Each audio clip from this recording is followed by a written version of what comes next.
یعنی اگر جگہ کی قسم کھائی گئی ہو اور نجوم سے مراد قرآن کی آیات لی گئی ہوں تو مراد یہ ہے کہ ان آیات کی قسم جو پیغمبروں کے دلوں پر اتری، قرآن کی آیات پیغمبروں کے دلوں پر اترتی تھی نا، تو پھر کون، پیغمبر ہی تو ان آیات کا، اس قرآن کی قدر و قیمت جانتے تھے نا، وہ جانتے تھے اس کی قدر و قیمت جو ہم نہیں جانتے۔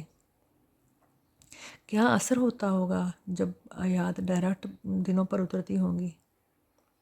تو پیغمبروں کے بعد کن کے دلوں پر اتر سکتی ہیں یہ آیات؟ پیغمبروں کے بعد مومنوں کے دلوں پر اترتی ہیں، صالحین کے دلوں پر اترتی ہیں، علماء کے دلوں پر اترتی ہیں۔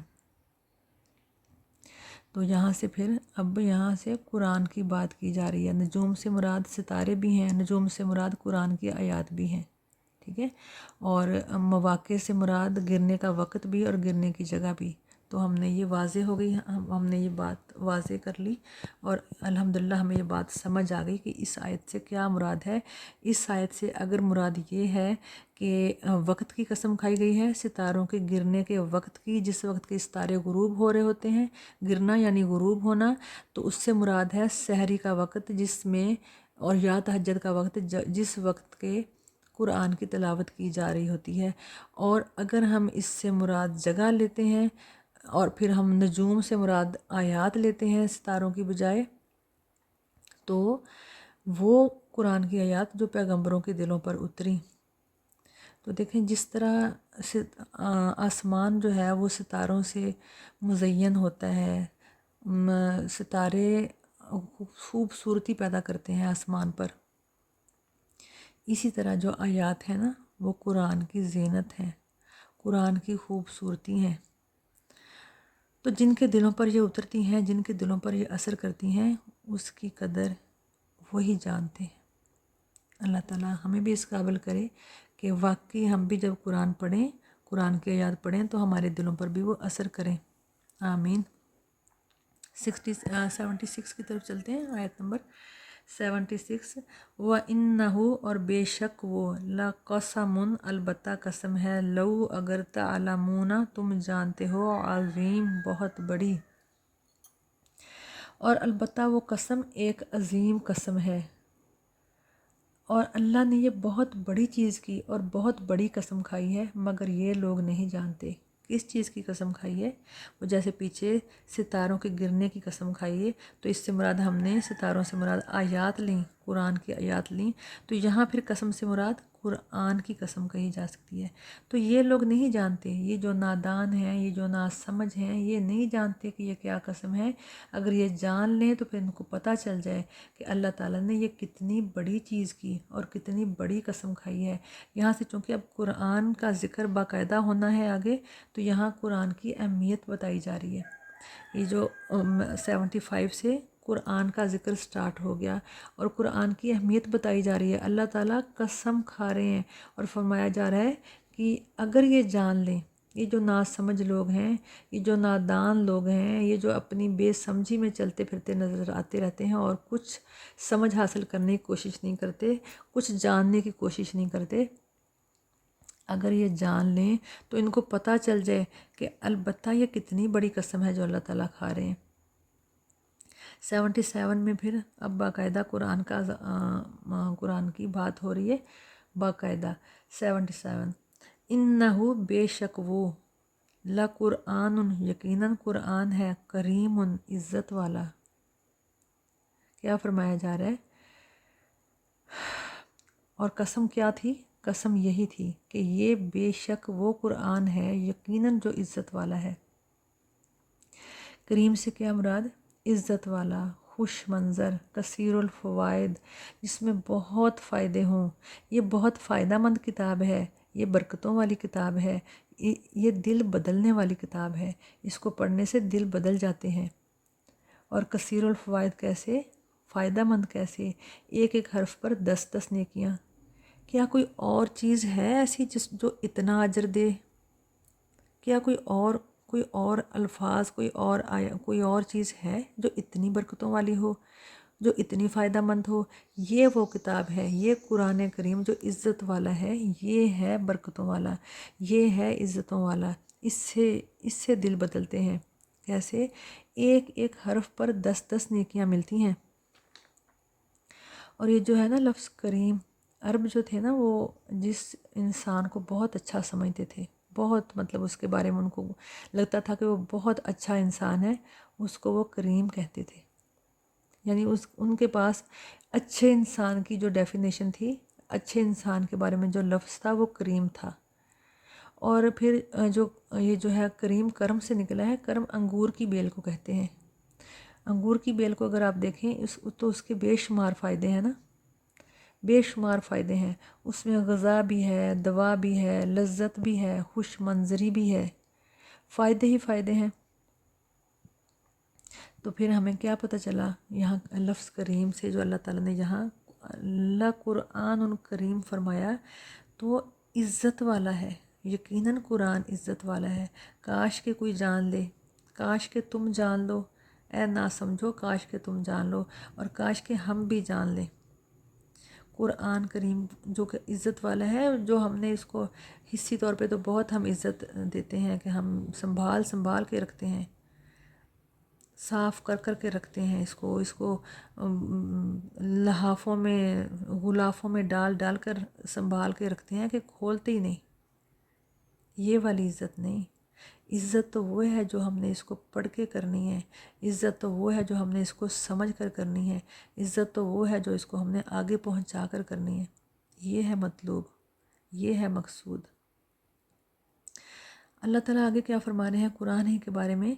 یہاں فرمایا بے شک وہ یقیناً قرآن ہے عزت والا۔ 78 میں فرما رہے ہیں فی کتابن، ایک کتاب میں، مکنون محفوظ ہے۔ یہ کتاب مکنون میں ہے۔ یہ کتاب وہ ہے جو محفوظ جگہ میں ہے۔ محفوظ جگہ میں کس جگہ میں؟ یہ لوح محفوظ میں ہے۔ یہ کتاب لوح محفوظ میں ہے۔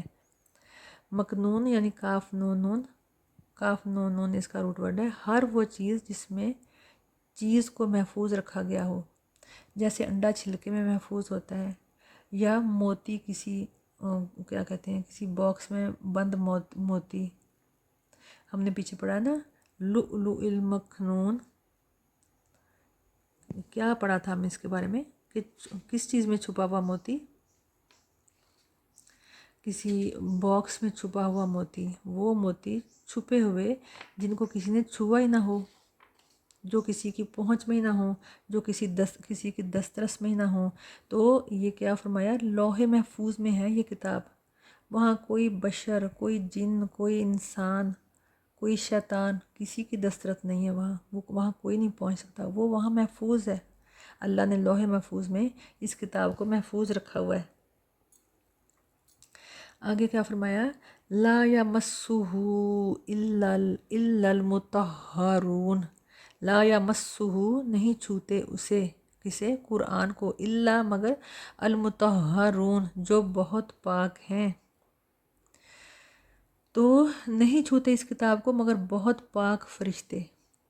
صرف جو لوح محفوظ میں جو قرآن پڑھا ہوا ہے اس کو صرف وہاں پاک فرشتے چھو سکتے ہیں، پاک فرشتے۔ قرآن کی عظمت بیان کی گئی ہے یہاں کہ لوح محفوظ میں صرف پاک فرشتے پہنچ سکتے ہیں، وہاں نہ تو کوئی انسان، نہ جن، نہ کوئی شیطان، کوئی وہاں نہیں پہنچ سکتا، وہاں کسی کی پہنچ نہیں ہے۔ پاک فرشتوں کے علاوہ وہاں اس کتاب کو کوئی ہاتھ نہیں لگا سکتا۔ ٹھیک ہے؟ تو کیا یہاں یہ جو آیات ہیں یہ کتنی عظمت، کتنی اہمیت بتا رہی ہیں قرآن کریم کی۔ اس کو وہاں کوئی نہیں چھو سکتا، کوئی انسان، کوئی شیطان، کوئی جن، کوئی نہیں وہاں پہنچ سکتا، وہاں قرآن کو صرف پاک فرشتے چھوتے ہیں۔ تنزیل من رب العالمین، تنزیل نازل کردہ ہے، من ربی رب کی طرف سے، العالمین تمام جہانوں کے۔ پھر لوح محفوظ سے نیچے اتاری گئی یہ کتاب رب العالمین کے حکم سے، یعنی سب سے پہلے کہاں قرآن رکھا گیا؟ لوح محفوظ میں۔ محفوظ کر کے چھپا کر رکھا گیا۔ وہاں کن کی دسترس ہے؟ صرف پاک فرشتوں کی۔ پھر وہاں سے اللہ تعالیٰ کے حکم سے یہ اس کو اتارا گیا۔ تو قرآن کریم کی قدر و قیمت بتائی جا رہی ہے۔ تو یہاں پھر کیا حکم ملتا ہے ہمیں؟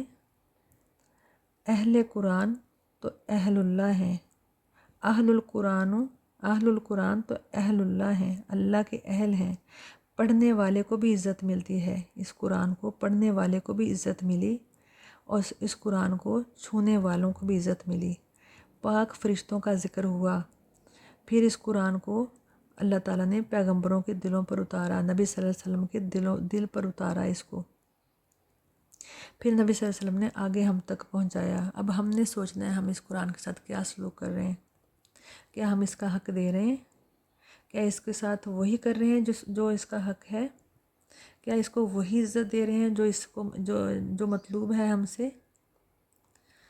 تو کرنے کا کام کیا ہے؟ کرنے کا کام یہ ہے کہ یہ جو قرآن کریم جس کو اللہ تعالیٰ نے عزت والا فرمایا، جس کو اللہ تعالیٰ نے جس کی اہمیت کے لیے اللہ تعالیٰ نے بتایا کہ وہ لوح محفوظ میں محفوظ ہے، اس کو وہاں صرف پاک فرشتے چھوتے ہیں، یہ اللہ تعالیٰ کے حکم سے جو تمام جہانوں کا رب ہے اس کے حکم سے نازل کردہ کتاب ہے۔ تو پھر ہم سے کیا کہا گیا؟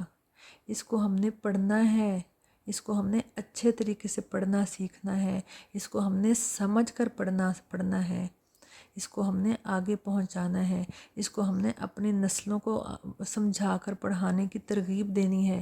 ہماری جو اولادیں ہیں جو بہت کچھ سیکھ رہی ہیں دنیا میں، بہت کچھ سیکھ رہی ہیں، نہیں سیکھ رہی تو قرآن نہیں سیکھ رہی، بہت ٹائم لگا رہی ہیں دنیا کے علوم میں، نہیں لگا رہی تو قرآن پہ ٹائم نہیں لگا رہی۔ پہلے ہماری کوتاہی کہ ہم نے نہیں نہ لگایا ٹائم، ہم نے وقت نہیں دیا اس قرآن کو، جو وقت چاہیے تھا کہ ہم دیتے، آج ہم اس مقام پہ نہ کھڑے ہوتے، ہم اتنے دور نہ ہوتے قرآن سے۔ ہمیں تو قرآن صحیح طرح پڑھنا ہی نہیں آتا، ہم نے تو اسی پہ اکتفا کر لیا کہ وہ جو 7 سال 8 سال 9 سال کے بچے نے قرآن پڑھ لیا، الحمدللہ، ماں باپ بھی خوش اور بچے بھی خوش، سب مطمئن، قرآن پڑھ لیا، بس اب بند کر کے رکھ دیا جائے، اب چلیں دوڑ پڑیں اب دنیا کی طرف۔ اور دنیا میں بے شک وہ 18 سال 20 سال 24 سال لگا ہوا ہے، دنیا کی دوڑ میں لگا ہوا ہے، نہ ماں باپ کو فکر نہ بچے کو فکر، ماں باپ کو نہیں تو بچے کو کیسے ہوگی۔ کتنا پیسہ لگا رہے ہیں دنیا کی تعلیم پہ، کتنا وقت لگا رہے ہیں، کتنی ایفرٹ ہے۔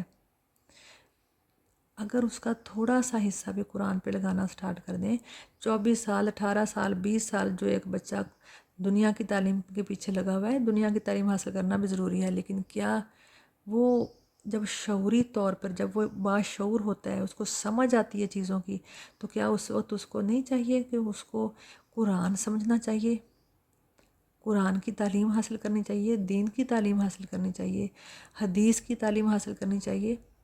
کوئی 1 سال زندگی کا، کوئی 1 سال ہی پورا کہہ دے کہ میں نے وقف کیا قرآن کے لیے، کتنا ضروری ہے، کتنا ضروری ہے۔ قرآن کو صرف پڑھ لینا کافی نہیں، سمجھنا ضروری ہے، سمجھیں گے تو عمل میں آئے گا نا، یہ تو بڑے دور کے مراحل ہیں۔